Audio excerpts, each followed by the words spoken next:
শিরো প্রতিফলন করে ধ্যান করে, এখানে কিন্তু সব এক নয়। সাধারণত একটা যদি এটা বোঝানোর জন্য কিন্তু ভান্তে কয়েকটা লেখা লিখেছেন। এখানে লিখেছেন ভান্তে ধ্যান। তো ধ্যানটা কি? আমি যে নির্বাণের লক্ষ্যটা নিয়ে আমি যে সঠিক কর্মপথ নিয়ে চলব সেটা হচ্ছে যে এখানে ধ্যান। তো ভান্তে লিখেছেন এখানে সঠিক লক্ষ্য স্থানে পৌঁছার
কিন্তু আমার প্রয়োজন, হয় নাকি না? এটা আমার রোগ যেটা হবে সেই রোগের সুব্যবস্থা, সেটার যথাযথভাবে ওষুধপত্র গ্রহণ করা, এটা হচ্ছে আমার জরুরি, হয় নাকি না? ঠিক তদ্রূপ যদি আপনার শ্রদ্ধা যদি দুর্বল হয়, তখন আপনাকে শ্রদ্ধাকে বর্ধন করার জন্যই ভাবনা করতে হবে।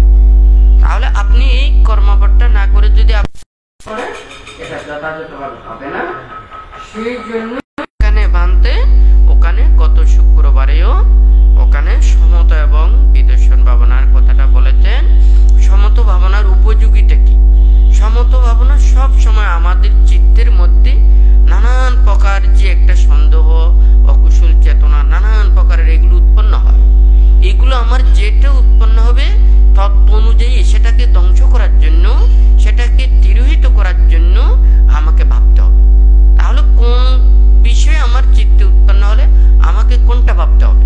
আমি তো শুধু সব সময় ভিটামিন খেলে হবে না, আমাকে একটা জিনিস খেলে হবে না। আমার শরীরে যেটা অভাব, যেটার অপূর্ণতার কারণে আমার রোগ সৃষ্টি হবে, আমাকে সেটাই পূরণ করতে হবে, সেটার সমতায়ন করতে হবে। এটাই ধ্যানে শ্রদ্ধা এবং প্রজ্ঞাকে সমতাভাবে রেখে ওর ধ্যান যাতে ত্বরান্বিত হয়, এইভাবেই ওখানে কর্মপ্রচেষ্টার কথাটা বুদ্ধ বলেছেন। তাহলে এটা ধ্যানের কথাটা অনেক বিস্তৃত, অর্থাৎ এটা দেশনা করলে অনেকক্ষণ এটা দেশনা করতে হবে, অনেক দিনও দেশনা করতে হবে, এবং ধ্যান সমাধি সম্পর্কে অভিজ্ঞতা এবং জ্ঞান লাভ করতে হবে।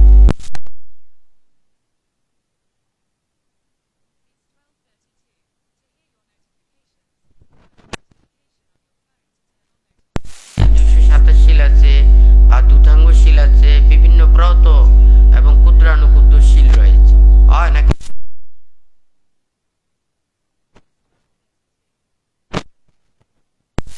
হ্যাঁ, কোনো একজন মানুষ যদি মনে করুন একটা রাস্তা দিয়ে যায়, ওখানে রাস্তার পাশে যত নির্দেশনা এবং যত রাস্তা সম্পর্কিত ওখানে নির্দেশনা বা আইন নিয়ম এগুলো প্রদান করে থাকে, এটা সকল যাত্রীদের অবহিত করার জন্য এবং প্রত্যেকে জানার জন্য অবশ্যই প্রয়োজন, হয় নাকি না? যে রাস্তা যেদিকে যাবে, যেখানে কোনো নির্দেশনা থাকলে নিশ্চয়ই সবাইকে জেনে নিতে হবে যে কি এটা আমাদের প্রয়োজন আছে, হয় নাকি না? এখানে অপ্রয়োজনীয় গুলো ওখানে নির্দেশনায় দেয় না। এখানে শিলগুলো বুদ্ধ এটা দেশনা প্রদান করেছেন, এটা প্রত্যেকেই নির্বাণ মুক্তির এবং কর্মপথের দিকে ধাবিত হওয়ার জন্য বুদ্ধ উপদেশ দিয়েছেন।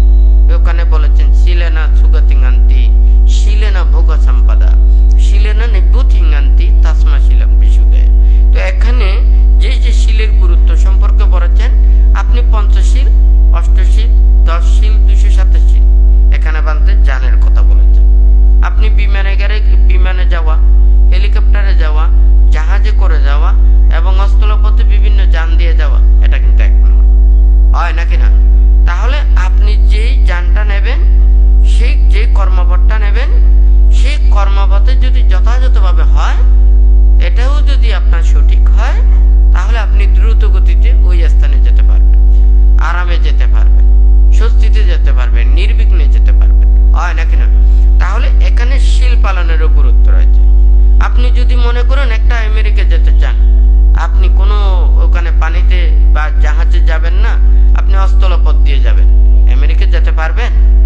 পারবেন না, যেহেতু ওখানে সমুদ্র, হয় নাকি না? সেই সমুদ্র দিয়ে ওখানে আপনি মানে ওখানে গাড়ি দিয়ে যেতে পারবেন না, আপনাকে অবশ্যই ওখানে বিমানের সাহায্য নিতে হবে, হয় নাকি না? ওখানে আকাশযানে অথবা এই জলযানের সাহায্য নিতে হবে, হয় নাকি না? ঠিক তদ্রুপ এখানে যাওয়ার পথেও আপনি যদি এখানে যদি মনে করুন ওখানে ডাইরেক্ট বিমানে যান, তাহলে আপনি কিভাবে যাবেন? আবার আপনি যদি ওখানে ভালো বিমান করে যান, হ্যাঁ, ভিআইপি সিটে করে যান, হ্যাঁ, আবার এইদিকে যদি জলপথে যদি যান, হ্যাঁ, আবার কেউ যদি বলে যে না আমাকে স্থলপথ দিয়ে যেতে হবে, তাহলে তাহাকে সমুদ্র পথটা দিয়ে ওখানে রাস্তা করতে হবে, এটা কি সম্ভব? সম্ভব নয়। তাহলে ঠিক তদ্রুপ এখানে বুঝতে হবে শিলটা কি। এটা হচ্ছে যে আমি যত ত্যাগ অনুশীলন দ্বারা, সংযমতার দ্বারা আমি মুক্তির জন্য প্রচেষ্টা চালাবো, আমি তত বেশি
মানুষের মধ্যে অনেক ভালো মানুষ আছে, সকল ধর্মের মধ্যে কোনো ধর্মের মধ্যে কি এই কথাগুলো এখানে কি অনেকেই এখানে পঞ্চশীলের মধ্যে 4টা শীল প্রতিটা ধর্মের মধ্যে আছে, হয় নাকি না?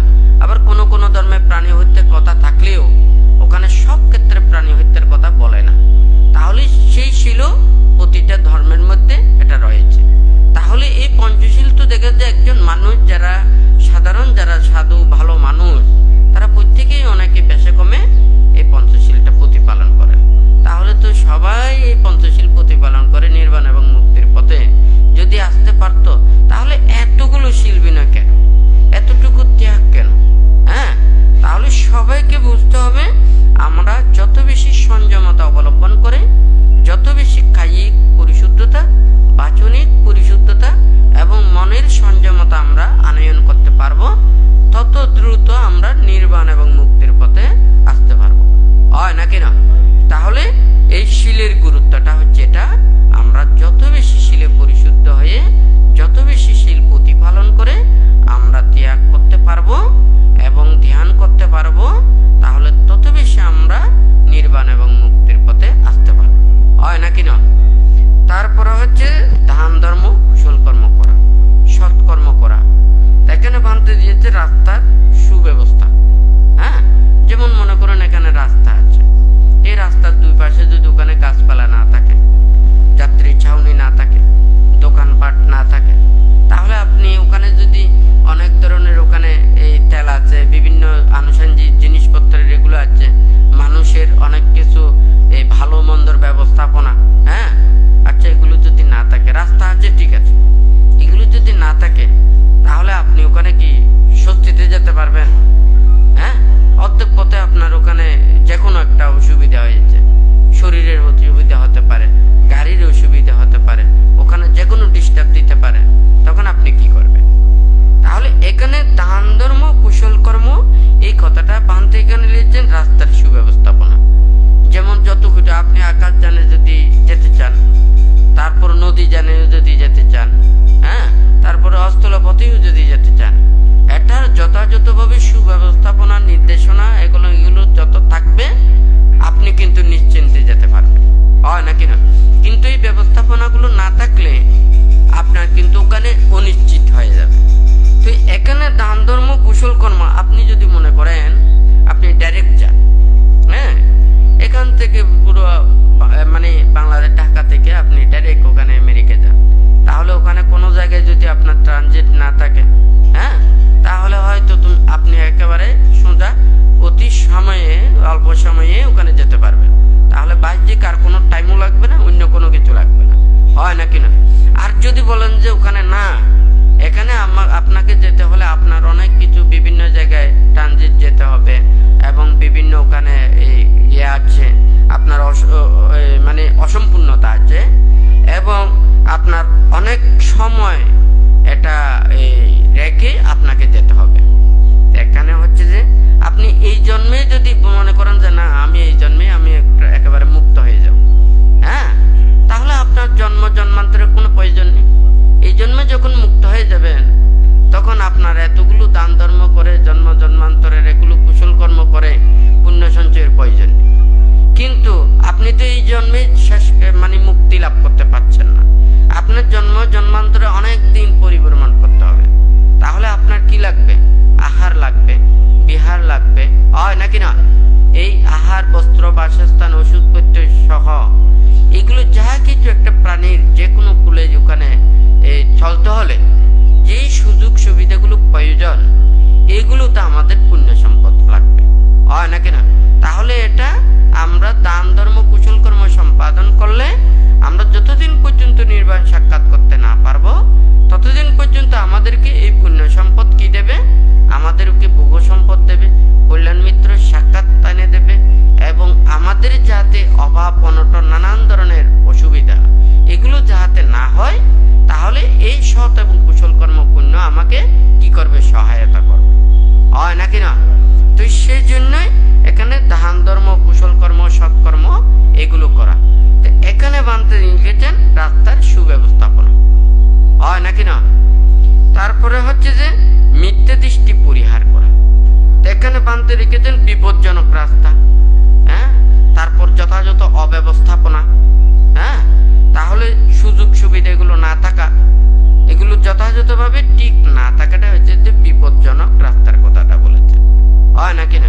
এটা তো শুধু বিপজ্জনক, শুধু একটাতে নয়, সব জায়গাতে বিপজ্জনক, হয় নাকি না?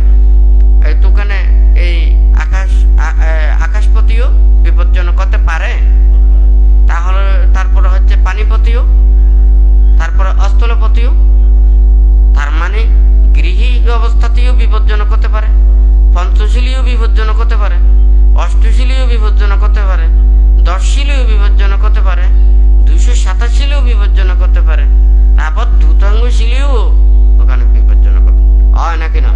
তাহলে যথাযথভাবে এই ব্যবস্থাপনাগুলো না থাকলে, এটা সঠিকভাবে প্রতিপালন না করলে, অনুশীলন না করলে, তাহলে ওখানেও বিপদ হতে পারে, হয় নাকি না? যেমন মনে করেন আপনারা পঞ্চশীল প্রতিপালন করেন, হ্যাঁ, তাহলে আপনারা যদি লঙ্ঘন করেন 5টা শিলের মধ্যে যে কোনো একটা শিল ভঙ্গ হবে, হয় নাকি না? আমরা বেশি প্রতিপালন করি, হ্যাঁ, আমাদের শিল বেশি, আবার লঙ্ঘন করলে আপনাদের চাইতেও বেশি পাপ হবে, হ্যাঁ। এটার কথাটা হচ্ছে কি, একটা প্রচেষ্টা চালানো ভালো, কিন্তু অন্যায় করা, আদেশ নির্দেশ এগুলো মানে লঙ্ঘন করা, এটা আপনার কি হয়? যেমন মনে করুন আপনি কোনো একটা ছোট কাজ করেন, রিস্কও কিন্তু আপনার ছোট, হয় নাকি না? একটা বড় গুরুত্বপূর্ণ কাজ করেন, এটা কিন্তু ওখানেও যদি আপনি কোনো উল্টাপাল্টা করেন, এটা রিস্কটা তত বেশি, বেতন যেমন বেশি, রিস্কও বেশি, লাভ যেমন বেশি, আবার ক্ষতিও তেমন বেশি, হয় নাকি না? যেমন মনে করুন একজন গৃহী, এটাও সবাইকে জানতে হবে, বুঝতে হবে, ধর্ম এটা শুধু আমারও না, আমার ভান্তেদেরও না, যারা মুক্তিকামী প্রত্যেকের জন্য এটা ধর্ম, হয় নাকি না? যারা নির্বাণ মুক্তি চায়, যারা জন্ম দুঃখ, জরা দুঃখ, ব্যাধি দুঃখ, মরণ দুঃখ থেকে নিবৃত্তি লাভ করে, তাহলে নির্বাণ সত্যে উপনীত যারা হতে চায়, তাহাদেরকে প্রত্যেকেই এই কর্মপটটা নিতে হবে, হ্যাঁ। তাহলে আমাদের প্রত্যেকেরও জানতে হবে, একজন যিনি মনে করেন লঙ্ঘন করেন, হ্যাঁ, আপনি যদি মনে করেন যে কোনো একটা যদি কেউ মানুষের মধ্যে যদি কিছু কিছু অপরাধ করলে, যে অপরাধগুলোকে অবশ্যই ওখানে দণ্ডপ্রাপ্ত হতে হয়, হ্যাঁ, ওখানে দণ্ড লাভ করতে হয়, সাজা লাভ করতে হয়। যতদিন পর্যন্ত সাজা এবং দণ্ড এগুলো উনি মানে লাভ না করেন, ততদিন পর্যন্ত এটা কি হয়, এটা সমাধান হয় না। ঠিক তদ্রূপ আপনি পঞ্চশীল প্রতিপালন করেন, ওখানে লঙ্ঘন হলে আপনার সেই শিলটা লঙ্ঘনজনিত আপনার পাপ হবে, হ্যাঁ। কিন্তু আরেকজন যদি সে অষ্টশীল প্রতিপালন করেন, কিন্তু 10 শিল প্রতিপালন করেন, কিংবা 287 প্রতিপালন করেন, এখানে যদি লঙ্ঘন করা হয়, এখানেও কিন্তু দণ্ডগুলো এখানে কি হয়ে যায়, এগুলো সব ওখানে লিস্ট হয়ে যায়। এগুলো যদি প্রতিকার না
বাজার থেকে যদি একটা যদি মনে করুন আর্মির ড্রেসটা যদি কিনে পরেন, আপনি কি আর্মি হয়ে যাবেন? হ্যাঁ, কিন্তু আপনার যদি মনে করুন একজন মনে করুন যিনি আর্মিতে কাজ করেন, হ্যাঁ, উনি ছুটি নিয়ে বাড়িতে এসেছেন, হ্যাঁ, পাবলিক ড্রেস পরেছেন, ওনার চাকরি কি চলে গেছে?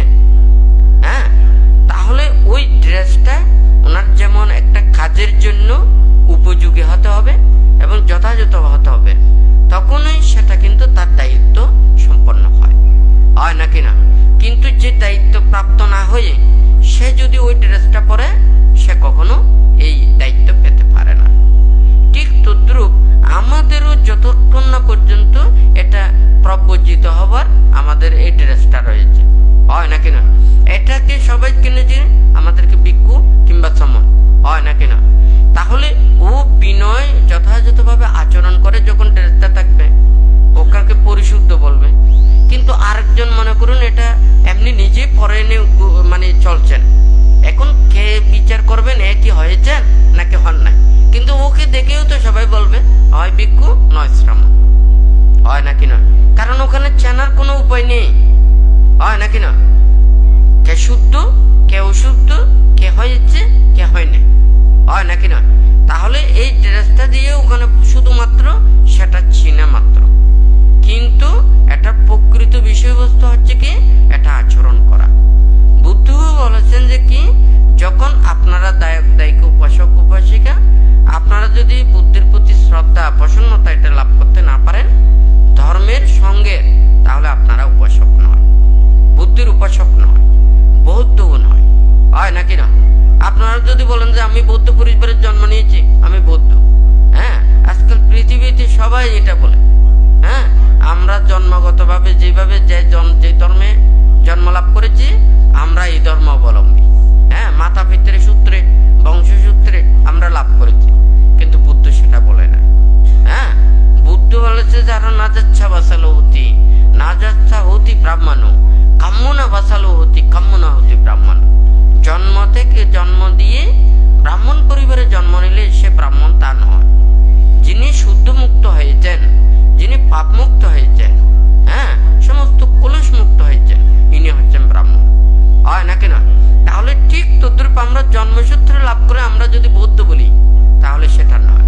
তাহলে বৌদ্ধ হতে হলে আমাদের কি থাকতে হবে? আমাদের অহিংসা থাকতে হবে, মৈত্রী থাকতে হবে, ত্যাগ থাকতে হবে, ত্রিরত্নের প্রতি যথাযথ শ্রদ্ধা থাকতে হবে, হয় নাকি না? তাহলে আমরাই প্রকৃত তখন বৌদ্ধ হতে পারবো, হয় নাকি না? আবার ত্রিরত্নের প্রতি সেটা ত্রিশরণ গ্রহণ করে আমরা প্রবর্জিত হয়ে যখন শ্রমণত্ব লাভ করব তখন আমরা শ্রমণ হতে পারবো, নাকি না? প্রবর্জিত হব, শ্রমণ হব। তারপরে যখন সে আরো পদোন্নতি হয়ে সে যখন উপসম্পদা প্রাপ্ত হবে, উপসম্পদ লাভ করবে, তখন তাহাদেরকে ভিক্ষু বলা হয়, হয় নাকি না? তাহলে ঠিক তদ্রূপ এটা কর্মের মাধ্যমে, আচরণের মাধ্যমে, শীলের মাধ্যমে নিজেকে উত্তীর্ণ হতে হবে, হয় নাকি না?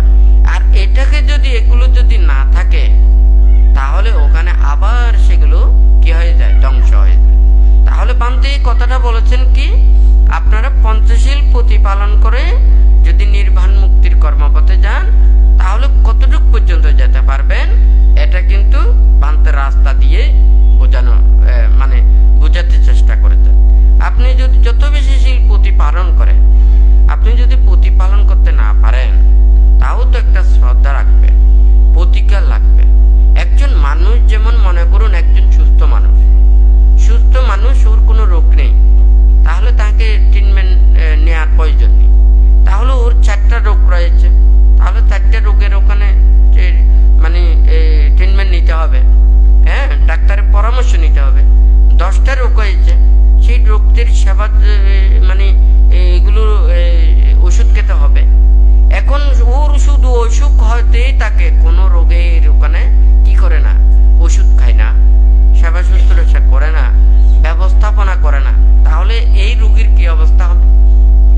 সে স্বস্তিতে চলতে পারবে। তাহলে সে কিন্তু ভালো কিছু করার জন্য সে কিন্তু কাজ করতেছে, কিন্তু ওষুধের রোগের কিন্তু ট্রিটমেন্ট নিচ্ছে না, হয় নাকি না? আপনি ভালো পথে চলেন, নীতি পথে চলেন, সৎ পথে চলেন, ভালো, হ্যাঁ, কিন্তু আপনি যদি মনে করুন ওখানে যে রোগগুলো আছে সেটার যদি ট্রিটমেন্ট যদি না নেন, তাহলে কদিন বেঁচে থাকবেন? হ্যাঁ, হয় নাকি না? তাহলে আপনার দেহটাকে রাখতে হলে আপনাকে এই রোগের সুব্যবস্থাপনা এগুলো নিতে হবে, হয় নাকি না? তাহলে একটা হচ্ছে যে আমরা কাজ করা, আরেকটা হচ্ছে দেহের যত্ন নেওয়া, রোগ ব্যাধি এগুলো হলে এগুলো থেকে নিরাময়ের জন্য আমাদেরকে ব্যবস্থাপনা করা, সুব্যবস্থা করা, হয় নাকি নয়? তো ঠিক তদ্রুপীয় এটা বানতে যে কথাটা বলেছেন এখানে শীল মানে দান ধর্ম কুশল কর্মের ক্ষেত্রে যেটা আমাদের প্রত্যেকেরই প্রয়োজন, এটা যতদিন পর্যন্ত নির্বাণ সাক্ষাৎ করতে না পারে ততদিন পর্যন্ত আমাদের এই চতুর্পৈত্য প্রয়োজন। প্রতিটা পথে প্রতিটা লোকে আমাদের যাহাতে এটা নিরাময়ে নির্বিঘ্নে আমরা যেতে পারি, কল্যাণ মিত্রের সাক্ষাৎ লাভ করতে পারি এবং সঠিক ধর্ম লাভ করতে পারি, আমরা যাতে এই পুণ্যের প্রভাবে সহজে যে কোনো মুক্তির কর্ম সম্পাদন করতে পারি, সেই জন্য আমাদেরকে এটা করতে হবে, হয় নাকি নয়? তারপরে এটা যে বানতে মিথ্যা দৃষ্টি পরিহার করতে হবে, অর্থাৎ বিপজ্জনক রাস্তা প্রতিটা যে জায়গাতে বানতে বলেছেন, প্রতিটা জায়গায় বিপদ রয়েছে, হয় নাকি নয়? তাহলে বানতে এতগুলোর কথা না বলে আপনাদেরকে উপমা দিয়ে বলার অর্থটা হচ্ছে, এখানে শুনছেন আপনারা, শুধু তাই নয়, অনেকজন বিভিন্ন জায়গা থেকে শুনছেন। আমি এখানে অবিদ্যা বললাম, তৃষ্ণা বললাম, এখানে পাঠানের কথা বললাম। এখন এগুলো যদি বলতে, এগুলো যদি শিখতে চায়, এগুলো যদি জানতে চায়, এগুলো তো আলাদা আলাদা অধ্যায় রয়েছে। সকল মানুষ তো আর এটা পড়ে না। যারা শুধুমাত্র বৌদ্ধ ধর্ম আচরণ বাণী শিক্ষা যারা নেন, ওনারা শুধুমাত্র এই অর্থ, সেই শব্দের অর্থটা ওনারা বুঝতে পারে, হয় নাকি না? এখন অনেক মানুষ আছে তো ওনারা মনে করেন ওনারা বৌদ্ধ না, হয় নাকি না? এখন আমি ওখানে অবিদ্যা বললাম, ওনারা তো বুঝতে পারবেন না।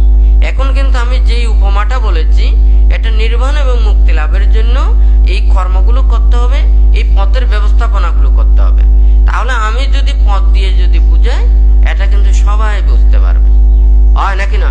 সবার জন্য সহজ হয়ে যাবে, সবাই যাতে এটা ধর্মটাকে বুঝতে পারে। হ্যাঁ, মনে করুন এক একজনে এক এক ধর্মে বিশ্বাসী হতে পারে, কিন্তু আপনি যদি ওখানে মানুষের সেবা করেন, মানুষের কল্যাণ চান, হ্যাঁ, মানুষকে উপকার করেন, তাহলে সে কল্যাণ উপকার এটা কি ওখানে কাজে লাগবে না?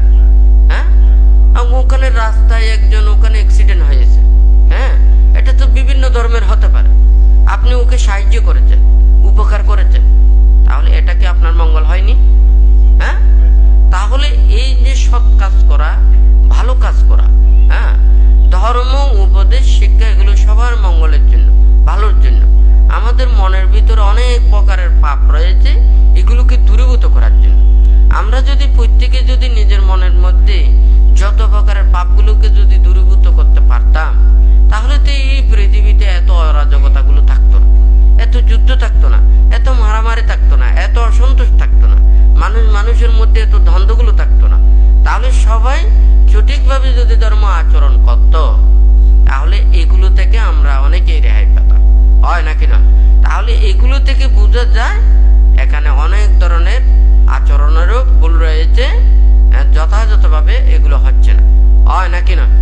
তাহলে এখানে মিথ্যে দৃষ্টি, অনেকে অনেক কিছু মনে করে এটার তো রাস্তা আছে।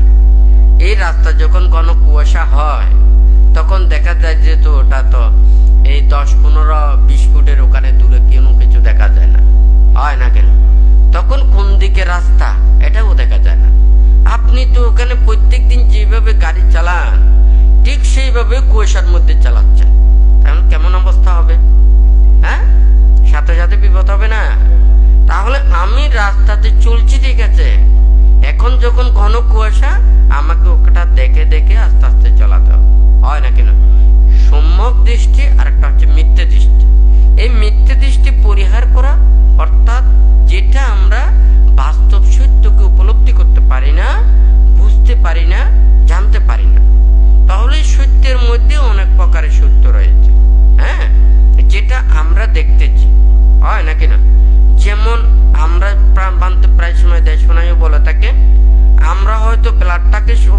লাল করে দেখতেছি, কিন্তু ব্লাডের জীবাণুগুলো দেখতেছি না, হয় নাকি না? তাহলে এটা রক্ত, এই রক্তটা এটা যদি মানুষের রক্ত না হয়ে যদি অন্য প্রাণী পশু পাখির যদি রক্ত হয়, আপনি কি চিনতে পারবেন এটা কোন প্রাণীর রক্ত? হ্যাঁ, তাহলে যে যে প্রাণীর রক্ত লাল, আপনি হয়তো ওখানে বুঝতে পারবেন না এটা কোন প্রাণীর রক্ত, হয় নাকি না? কিন্তু এটা তো রক্তের ভিন্নতা রয়েছে। হ্যাঁ, এটা তো আমি চোখে দেখতে পাচ্ছি না, তাহলে আমি যেহেতু চোখে দেখতে পাচ্ছি না, তাই বলে কি আমি এটাকে অবিশ্বাস করতে পারবো? হ্যাঁ, তাহলে সম্যক দৃষ্টি এবং মিথ্যা দৃষ্টি, কতগুলো মিথ্যা দৃষ্টি রয়েছে যেগুলো আমরা আপাত দৃষ্টিতে সত্য মনে করছি, কিন্তু আসলে এটা আমাদের মিথ্যা দৃষ্টি, এটা আমাদের ভ্রান্তির পথে নিয়ে যাবে, হয় নাকি না? এটা আমরা খালি চোখে দেখতে পাচ্ছি না, আমাদের অজ্ঞতার কারণে, অবিদ্যের কারণে এটাকে দর্শন করতে পারছি না, হয় নাকি না? এই ধরনের কতগুলো সত্য মিথ্যা দৃষ্টি আছে না, হয় নাকি না? আর যদি মনে করুন ওখানে যদি এটা মানে সবাই যদি আমরা সত্য সম্যক দৃষ্টি আর মিথ্যা দৃষ্টি বুঝতে পারতাম, হ্যাঁ, তো তাহলে আমাদের এই বিভ্রান্তিগুলো থাকতো না। হ্যাঁ, যেমন এখানে অনেক সময় দেখা যায়, যেমন মিথ্যা দৃষ্টির ক্ষেত্রে এটা যদি আমরা যদি মানুষদেরকে না বুঝাই, এখন মুক্তির কথার জন্য চিন্তায় আপনি যদি সাধারণ দৃষ্টির জন্য চিন্তা, আপনারা যেভাবে মনে করেন একটা মানুষ যখন সাধারণ দৃষ্টিতে দেখে, আমি এই জীবনের মধ্যে আমি কিভাবে সুন্দরভাবে চলতে পারবো, হ্যাঁ, আমাকে লেখাপড়া বিদ্যা শিক্ষা এগুলো শিক্ষা নিতে হবে, আমাকে